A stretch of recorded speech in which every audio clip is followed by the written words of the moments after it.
Salut Maïka. Écoute, pour ta première question, la 26 ici, ça se fait toujours avec les identités. Donc si je prends la première identité, tu sais que sin carré de t, mettons, plus cos carré de t vaut 1. On te dit dans le problème que sin de t vaut 3 cinquièmes. Donc, tu peux venir le remplacer ici. Tu vas avoir 3 cinquièmes au carré, plus cos carré de t égale 1. Là, il reste juste à calculer ici là-dedans. Donc, tu fais ton 3 cinquièmes au carré qui fait 9 sur 25, plus ton cos carré de t égale 1. Là, tu as 9 sur 25, tu vas le soustraire des deux côtés. 1 moins 9 sur 25, tu mets ça sur le même dénominateur, tu vas te rendre compte que ça fait 16 sur 25. Et là, c'était cos carré qui valait ça. Donc là, tu vas extraire la racine carrée, mais quand tu extrais la racine carrée, c'est plus ou moins la réponse. Fait que là, on se retrouve avec plus ou moins 4 sur 5, parce que je fais la racine de chacun. Et là, c'est là qu'on se pose la question, mais est-ce que je prends plus ou je prends moins? Et c'est pour ça que là, à ce moment-là, ce qu'ils vont faire, ils vont te donner l'information qui est juste ici. Ils vont dire, ton angle est entre pi sur 2 et 3 pi sur 2. Si tu te souviens, dans ton cercle, ton pi sur 2 est ici, ton 3 pi sur 2 est ici. Ça veut dire que tu te situes dans cette section-là ici. Et là, tu te souviens que de cette section-là, ben, tes x sont tout le temps négatifs. Et c'est un cos, et c'est en x. Donc, c'est pour ça que la réponse, c'est moins 4 cinquièmes. Je rappelle qu'une coordonnée dans ton cercle trigo, c'est cos de l'angle, sin de l'angle. Fait que vu qu'ici, tu es tout le temps, dans le fond, ici, tu es à moins plus, puis ici, tu es dans moins moins, puis la valeur en x, c'est ta valeur en cos. Donc, c'est pour ça qu'on a pris la valeur négative. Je vais te faire la suite du numéro à l'autre page. Donc là, on avait trouvé que cos de t vaut moins 4 cinquièmes. Tu es rendu à faire cote de t. Alors, tu y vas avec la définition. Cote de t, par définition, c'est cos sur sin. Il y en a qui vont dire, oui, mais c'est l'inverse du tangente. C'est vrai, mais jamais que tu vas écrire que c'est 1 sur tan de t. C'est vraiment pas une bonne idée. Fait que ce que tu fais, tu sais que ta définition de ton tangente, c'est sin sur cos. Donc, ce que tu fais, tu inverses ton rapport. C'est ça l'inverse. Mais on les connaît, nos valeurs. La valeur de cos de t, on l'a trouvé tantôt, ça valait moins 4 cinquièmes. Ah, au numérateur, tu as moins 4 sur 5.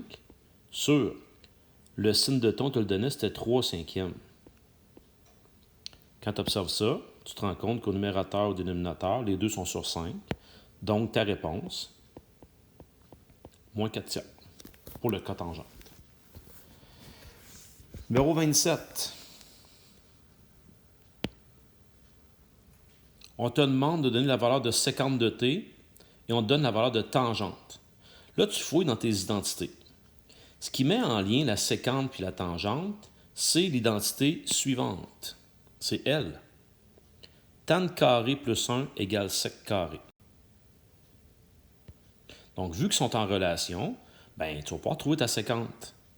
Vois-tu, regarde ce que j'ai fait. Mon tangente, je l'ai remplacé par 4 tiers, mais c'est à la 2.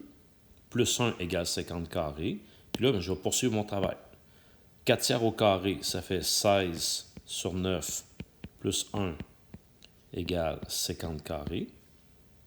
Je mets ça sur 9, donc je me retrouve avec 25 sur 9 égale 50 carré de t. Mais là, c'est 50 qu'on veut, donc on va extraire la racine carrée de chaque côté, plus ou moins. Ça veut dire que, je m'en viens ici, la sécante de t, ben, ça va être plus ou moins 5 sur 3. Puis là, il faut que tu décides, c'est-tu plus ou c'est moins. Ben, viens voir ce qu'on te donne ici. On est à la même place que tantôt. On est entre pi sur 2 et 3 pi sur 2. Si je suis entre pi sur 2 et 3 pi sur 2, ça veut dire que dans mon cercle trigo, qui ressemble à peu près à ça, tu es dans cette section-là ici. Et la sécante est directement reliée avec le cos, parce que tu sais que la sécante de t, c'est 1 sur cos de t. C'est l'inverse. Donc, si le cos est négatif, la sécante est négative. Donc, tu diras que sécante de t, c'est moins 5 tiers dans ce cas ici. Finalement, le 28e, on te dit tan de A vaut 1/2, puis tu devrais avoir le sinus. Moi, le chemin le plus court que j'ai pu trouver, c'est qu'il y a une relation qui dit que cotangente carré de A plus 1, ça donne coséquente carré.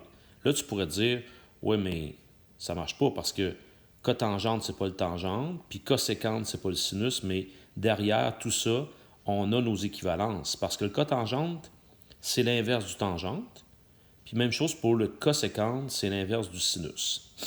Donc, je vais remplacer. Cotangente, carré de A.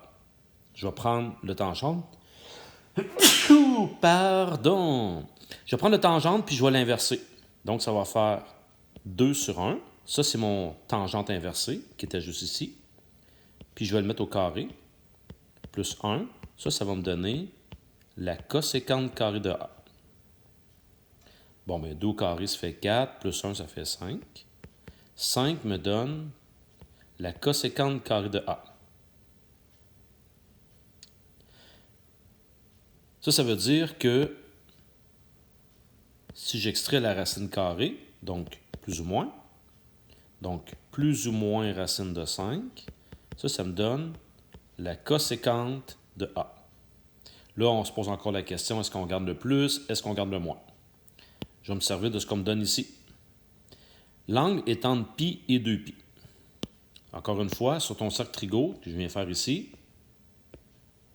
cercle trigo, tu as ici pi, tu as ici 2pi. Alors, ça veut dire que tu te situes dans la zone qui est ici. Dans cette zone-là, on est d'accord que les y sont tout le temps négatifs.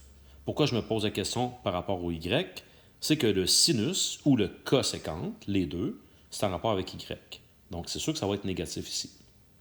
Visuellement, ici, tu es dans la section plus-moins, puis ici, dans la section moins-moins. Donc, tu remarqueras que le y est tout le temps négatif. Alors, ce qu'on va faire, je m'en viens ici, on va garder que la coséquente de A, c'est négatif racine de 5. Ça, c'est comme sur 1. Je le fais pour te faire voir que le sin de A, qui dans le fond est l'inverse du coséquente, bien, ça va faire moins, puis là, je vais flipper 1 sur racine de 5. Donc, j'ai flippé la fraction. Le moins, je peux le garder en avant, c'est pas un problème, je ne renvoie pas sur le dénominateur. Puis là, bien, tu te rends compte que ce qui nous manque ici, c'est fois racine de 5, fois racine de 5 pour avoir un entier au dénominateur. Fait que moins 1 fois racine de 5, ça fait moins racine de 5, sur racine de 5 fois racine de 5 qui donne 5. Voilà. J'espère que ça t'aide. Lâche pas, t'es super bonne.